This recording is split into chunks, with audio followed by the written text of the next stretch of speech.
your goal is to earn extra income in 2023, how about opening an Airbnb? Well, here with ideas on how you can do it, we welcome real estate investor Attiyah. Blair is with us today. Attiyah, thanks for being on the show. My absolute pleasure, Kara. And I decided to join you from one of my Airbnbs that just so happens to be a cash cow, and I decorated it myself. I love it. You have, what, 6 vacation rentals. Have you found it to be easier than you thought it would be or harder? It's not easier or harder. It's more like anything else. Once you get experience with it, once you're comfortable with it, once you know what to do, it's easy and it's actually a lot of fun. You say that it can even be right now. You don't have to go out and buy something. It could be just the space that you already live in.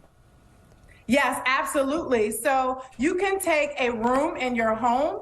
You can take a basement that you're not using and get it finished and get it renovated and ready to rent. You don't have to go out and buy a new place.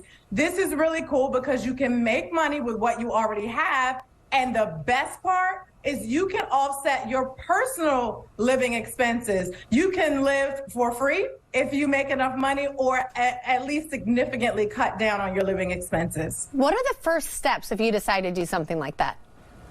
Yeah, so remember that your competition with Airbnb is a hotel. So you have to get it hotel ready with all the creature comforts and iron and bottles of water, nice sheets, ironing board, all these different items. You want to get it set up. You want to get it decorated. If you are not comfortable decorating it yourself, you definitely want to get some help with that, because having it beautifully decorated is really going to make your photos pop. These photographs, once you post it to Airbnb, they are going to do a lot of marketing for you. People are going to look and say, wow, or they're going to say, whoa, right?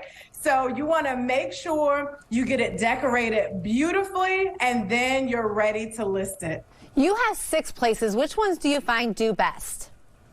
The smaller places do best, hands down. So most of my Airbnbs are 2-bedroom apartments, and I can make anywhere from about $150 to $200 a night.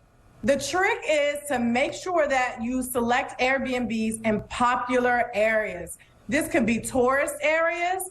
This can be areas where there are hospitals, universities, different tourist attractions, downtown areas, a place where people constantly visit and like to come to, and you will get a constant stream of guests. Also, airports are really great. I've had flight attendants. I've had traveling nurses for my properties that are close to hospitals. I've had parents who can't stay away from their kids who are off to college come and visit often in my properties that are near universities. So getting your property in these hotspots will just make it easier in general, but the smaller units perform better financially for sure. How do you manage, actually just manage it, right? If there's a problem with one and you don't live there, do you have a whole team of people already set up when you list it, as far as cleaning it, making sure the toilet's clogged, they're going to go fix it for whoever's in there?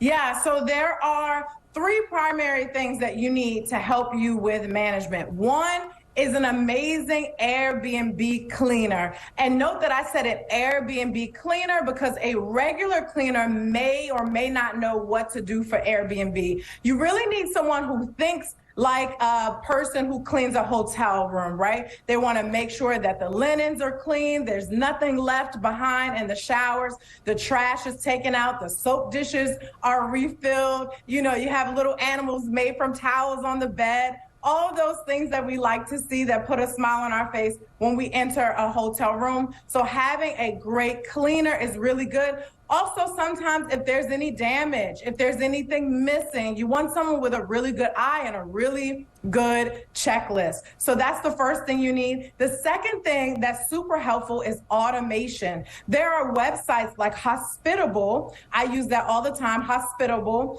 that automates the responses on Airbnb. Airbnb actually tracks how quickly you respond, how well you respond. So what I have is set messages that will personalize them, though, with the dates and the names specific to the guest.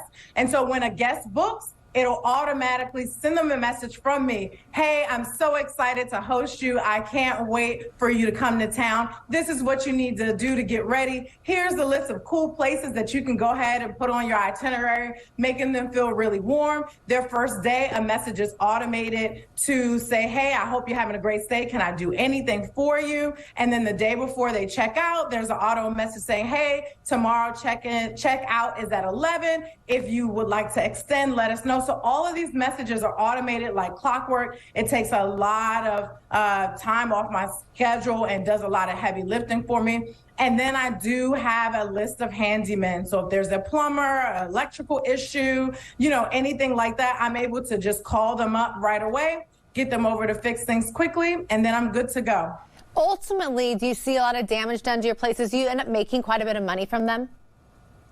So damages, so first we want to pre-screen, right? And that's the first, protection against damage at the property. And if something does happen, because things do happen, Airbnb actually has a protection plan, insurance, for all of the Airbnb guests. So we can report damage and send photos directly to Airbnb. They do allow us to send the photo to the guest and say, hey, the couch broke, or hey, the curtain ripped, and the guest can pay for that. If there's any dispute there, Airbnb jumps right in, pays you the money, you're able to replace the items and continue booking with other guests. Oh, that's pretty unbelievable. And then how much money do you end up making? Or can you make? So, you said annually? Yeah, even annually. Yeah, so it depends on the size of the place. So my larger places, I'm getting about 2 to 3 times more money than I would get if I had a traditional rental. So for those small apartments that I told you that perform really well, I would usually get about $1,500 a month with a long-term tenant. With Airbnb, I'm getting about $4,500 a night if I'm rented every night. And then, just a few expenses deducted from that for my cleaners and any repairs that I have. So it does really, really well. Attiyah, such great information. Thank you so much. My absolute pleasure. Thank you. Yes, you guys are going to have more information about Attiyah on our website at katu.com.